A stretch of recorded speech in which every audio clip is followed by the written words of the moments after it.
City, உன்னோட பேட்டரியோட கெப்பாசிட்டியை இப்ப 10 மடங்கு அதிகப்படுத்தியிருக்க. அதோட மைக்ரோஃபோன் நல்லா தான் வேலை செய்யுது. அதனால நாங்க பேசுறது உனக்கு நல்லா கேட்கும். So answer me. நான் பேசுறது உனக்கு கேக்குதா சிட்டி? என்ன ஒரு ரியாக்ஷனையும் காணோம்? சிட்டி, நான் பேசுறது கேக்குதா இல்லையா? டே போரா, கேட்டுச்சு போல இருக்கு. பாத்தியா, இதாடா போராஸ் டச்.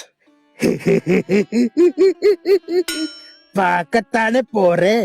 டே போரா, அவன் உனக்கு யாரா போராடு பேர் வச்சது? பேர் வச்சிருக்காங்க பாரு, போரா வாரா உக்காரா டிக்கிறாடு. இப்பதான் ஆனந்தமா இருக்கு. அட கரண்ட் தண்ணி கமலாட்டி, அவன் என் பேரை வச்சு நக்கல் பண்றான். அது உனக்கு ஆனந்தமா இருக்கும். இப்ப உனக்கு எவ்வளவு கோவம் வருது. ஆனா நீங்க 2 பேர் கூடி ஆடி பேசி எனக்கு கருவாடுன்னு பேர் வச்சிங்களே, அப்போ எனக்கு எப்படி இருந்திருக்கும்? அது சும்மா. டே போரா, சொல்லு சிட்டி. கருவாடு என்னடா எங்கதாடா போய் தொலைச்சிக்க? ஒரே இருட்டா இருக்கு. அட லைட் ஆச்சு போட்டு விடுங்கடா. என்ன இருட்டா இருக்கா? அடே என்ன இவன் எனக்கு மேல குருட்டா இருக்கேன்? டேய் கருவாடு, சிட்டிக்கு இப்ப கண்டு தெரியலடா. என்ன? ஓ, அதான் இருட்டா இருக்குங்கிறானா? கண்ணும் போச்சா? அப்ப காது? காது முட்டையாச்சும் கொஞ்சம் கொஞ்சம் கேட்டுக்கிட்டு இருந்துச்சு, இப்ப சுத்தமா கேட்கல. Wow, what a nice. கேட்கவே ரொம்ப இன்ட்ரெஸ்டிங்கா இருக்கு.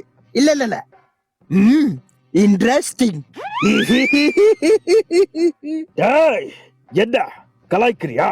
நோ பாஸ், உங்க திறமைய பாராட்டிக்கிட்டு இருக்கேன். நல்லா இருக்க ரோபோ குப்பையில இருந்து புடிச்சு கொண்டாந்து அத குருடாக்கி செவிடாக்கி அழகு பாக்குறது இருக்கே, அது உங்களால மட்டும்தான் பாஸ் முடியும். டேய் கருவாடு, சும்மா இருடா. நானே கடுப்புல இருக்க. அட்லீஸ்ட் போட்ட பேட்டரியாச்சும் வேலை செய்யுது. டே போரா, எங்கதாண்டா போட? சார்ஜ் வேற கம்மியா இருக்கு, சடவுடா போகுதுடா. சொல்லி வாய மூடல, அதுக்குள்ளே அதுவும் போச்சு பாஸ். வக்காளி, இதாண்டா போராஸ் டச். ஐயோ, என்ன பண்றதுனே தெரியலையே. பாஸ், இந்த நேரத்துல இது சொல்லக்கூடாத, இருந்தாலும் சொல்லாம இருக்க முடியல பாஸ். என்னடா? எனக்கும் சார்ஜ் கம்மியாயி ultra power saving mode on ஆயிருச்சு. அதனால என்னால நடக்க முடியாது. சோ கோச்சுக்காம என்ன தூக்கிட்டு போய் கொஞ்சோண்டு சார்ஜ் போட்டு விடுங்க பாஸ்.